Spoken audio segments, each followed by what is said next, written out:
గురుగారు, గోసేవ చేయటం వల్ల సకల అనారోగ్య సమస్యలు నివారింపబడతాయి అని అంటారు. అది ఎలా? పురాణ వాంగ్మయంలో వ్యాస భగవానుడు అనేక పర్యాయాలు చెప్పిన మాట గోసేవ. తల్లిని సేవించడం ఎంత విశేషమో గోసేవ చేయటం కూడా అటువంటిదే. అందుకనే మనవాళ్ళు సంప్రదాయంలో ఏం చెప్పారు? గోమాత అన్నారు. గోవుని జంతువుగా చెప్పలేదు ఎక్కడ, గోవుని మాతగా చెప్పారు. తల్లి స్థానం తర్వాత తల్లి స్థానం ఎవరిదంటే గోవుదే. కనుక గోవుని మాతగా పూజించడమే కాకుండా గోవుని దేవతగా పూజించడం అనే విషయం కూడా చెప్పారు. ఇక మహాభారతంలో దీనికి సంబంధించి ప్రత్యేకంగా మనకి శాంతి పర్వంలో ఎక్కువగా ఈ విషయం కనబడుతుంది. శాంతి అనుశాసనిక పర్వాల్లో గో మహిమ, గోదాన మహిమ, గో పోషణ, గో ఉత్పత్తి కూడా చెప్పారు. బ్రహ్మదేవుట మొట్టమొదట దేవతల్ని సృష్టించాట. దేవతల్ని సృష్టించిన తర్వాత దేవతలకు ఆహారం కావాలని గోవుని సృష్టించాట. అంటే సర్వజీవుల్ని కూడా జీవించడానికి అనుకూలంగా సృష్టించిన విశేషమైనటువంటి సృష్టి ఏమిటంటే గో సృష్టి. ఆ గోవుని సృష్టించిన తర్వాత గోవుల్లో జాతుల్ని కూడా సృష్టించారట. పరమేశ్వరుడు యొక్క అనుగ్రహంతో ఈ వచ్చినాయట. ఇక గోవులకి ఇచ్చిన అనుగ్రహం ఏంటంటే, ఏ జీవి అయితే నీకు సేవ చేస్తాడో ఆ జీవి యొక్క ఆరోగ్యాన్ని కాపాడవలసినటువంటి బాధ్యత నీకుందని పరమేశ్వరుడు చెప్పాట. అందుకనే మన వాళ్ళు పూర్వకాలంలో ఏం చెప్పేవాళ్ళు అంటే, ప్రతిరోజు గోవుకి సేవ చేసి గోవుకి గ్రాసాన్ని ఇచ్చి స్నానం చేయించి అలంకరించిన తర్వాత గోశాలలో కొంతసేపు కూర్చోమన్నారు. ఆ తర్వాత గోవుని శరీరానికి స్పృశించమన్నారు, దగ్గరికి తీసుకోమన్నారు. గోవుని బాగా దగ్గరికి తీసుకొని గంగడోలంతా కూడా బాగా రుద్ది ఒళ్ళంతా కూడా నిమరమన్నారు. ఈ నిమిరినప్పుడు ఏం జరుగుతుందంటే, మన శరీరంలో ఉండేటువంటి ఏ రోగమైతే ఉంటుందో, ఏ అనారోగ్యం అయితే శరీరంలో ఉంటుందో, ఇది ఒట్టిగా చెప్తున్న మాట కాదు, భారతంలో ఉన్న మాటే. మన శరీరంలో ఏ రుగ్మతలు అయితే ఉన్నాయో, తీవ్రమైనటువంటి అనారోగ్య సమస్యలు ఏవైతే ఉన్నాయో, ఆ అనారోగ్య సమస్యల్ని ఆ గోవు పరిశీలిస్తుందట. అంటే వైద్యుడి దగ్గరికి వెళ్తే నాడీ జ్ఞానం చేసి మనకి టెలస్కోప్ పెట్టి టెస్ట్ చేసి మనలో ఎట్లా ఉందని తెలుసుకుంటారే, అట్లా గోవుట మన శరీరంలో ఉండే అనారోగ్యాన్ని ఆలోచిస్తుందట.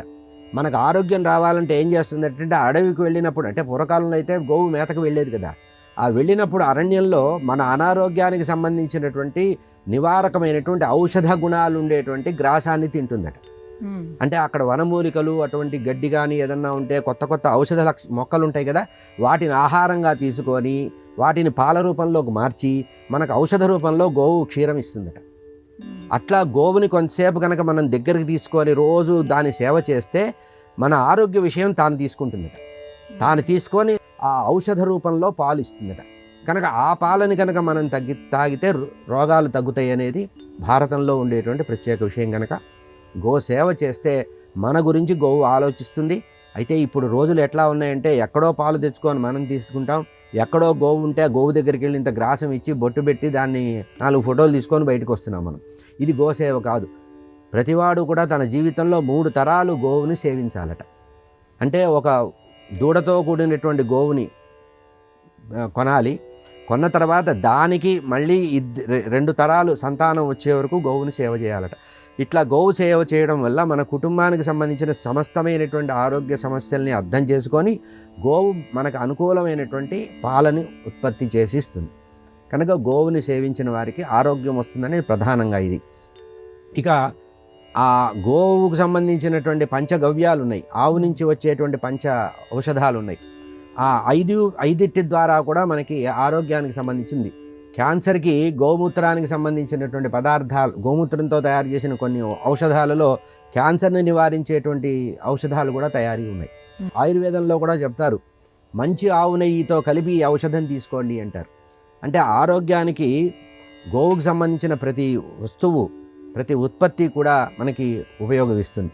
ఇంకో గొప్ప విషయం ఏం చెప్పారంటే, ఈ పరిశోధనలో తెలియని విషయం ఏంటంటే, గోశాలలో కనుక కొంచెం సేపు రోజు 1 గంట సేపు అన్నా నువ్వు కూర్చుంటే అక్కడ వచ్చేటువంటి ఆ వాతావరణంలో కొన్ని పాజిటివ్ వైబ్రేషన్స్ వల్ల నీలో చాలా గంభీరమైనటువంటి వ్యాధులన్నీ కూడా తొలగిపోతాయి అనేటువంటి విషయం పరిశోధనల వారు తెలిసిన విషయం. కనుక గోవు మాత, గోవు ఆరోగ్యప్రదాత, గోవు ప్రాణప్రదాత.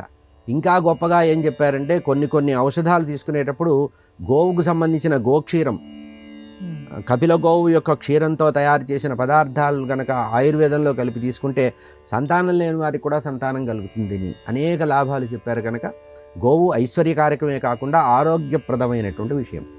గోవు లక్ష్మీదేవి, గోవు మాత, గోవు ఆరోగ్యప్రదాతగా కూడా చెప్పారు. కనుక ఆవును సేవించిన వారికి అష్టైశ్వర్యాలే కాకుండా ఆయురారోగ్యాలు కూడా వృద్ధి అవుతాయి అనేటువంటిది శాస్త్ర ప్రమాణం. ఇందులో ఎటువంటి వివాదం లేదు, సంశయం కూడా లేదు.